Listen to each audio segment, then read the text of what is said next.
Assalamualaikum warahmatullahi wabarakatuh. My name is Aida Maharani. I want to explain about monitoring and assessment. The purpose of the monitoring and assessment part of curriculum design is to make sure that the learner will get the most benefit from the course. And what is monitoring? Monitoring is the regular observation and recording of activities taking place in a project or program. And monitoring provides information will be useful that analyzing the situation in the community and its project. Second, determining whether the input in the project are well utilized. Third, identifying problems facing the community or project and finding situation. And fourth, using lesson from one project experience onto another. And there are two purposes monitoring. First, monitoring is very important in project planning and implementation. And second, it is like watching where you are going while riding bicycle. You can adjust as you go along and ensure that you are on the right track. Okay, what is assessment? Assessment is the way to value the learner ability. There are 6 kinds of assessment. That is, first, placement assessment, used to decide what level of the course a learner should enter, what class the learner should join, and whether the learner should join the course at all. Placement needs to be familiar, friendly, relaxed, so reasonable, brief, and easy to mark and interpret, and focus on gathering the most relevant information. And second is observing of learning. There are 4 questions that should be asked when observing learning activities. First, what is the learning goal of the activity?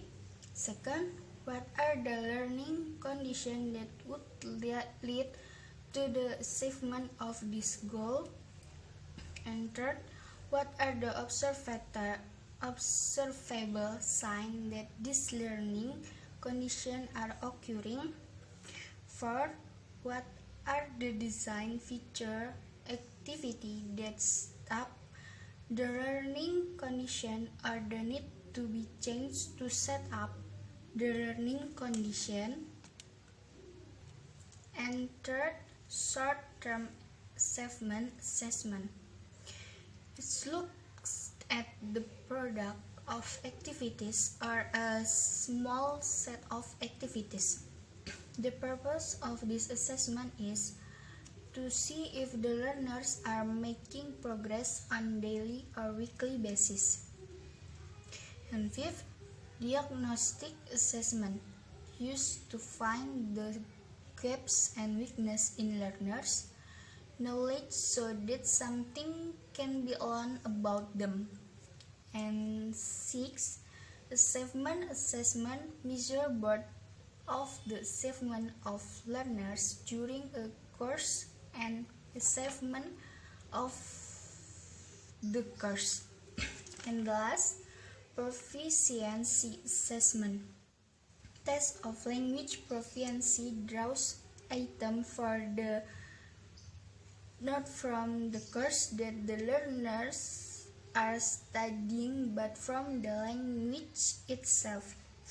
Independent of any course, sometimes a proficiency test, such as a TOEFL and ELTS test, awaits a learner at the end of a course. And there are several responses to the constraint of the test at the end of a course is make the course like the test, make part of the course like the test, and remove the test. Good assessment is reliability, validity, and practicality. Okay, now I will explain about evaluation. The broad kind of evaluation look at all aspects of curriculum design to see if the course is possible. Evaluation requires looking both of the result of the course and the planning and running of the course. There are 9 steps in an evaluation. That is, find who the evaluation is for and what kind of information they need. And second, find what the result of the evaluation will be used for to improve the course, to decide whether to keep or get rid of the course. And third, decide if the evaluation is necessary or if the needed information is already available. And then find how much time and money are available to do the evaluation. And then decide what kind of information will be gathered. And then try to gain the support of the people involved in the evaluation.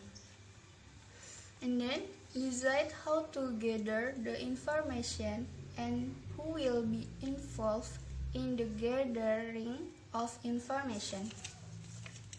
And then decide how to present the finding, and the last, decide if a follow-up evaluation is planned to check the implementation of the finding. And then there are 6 stages of the evaluation. First stage is whether the evaluation is worth doing. And second, whether the evaluation is possible. Third, how long it might take. Fourth, how much it might cost. Fifth, whether the evaluation is willing to do it. And the last, what kind of evidence the evaluation will gather. Okay, I think that's enough. And Assalamualaikum warahmatullahi wabarakatuh.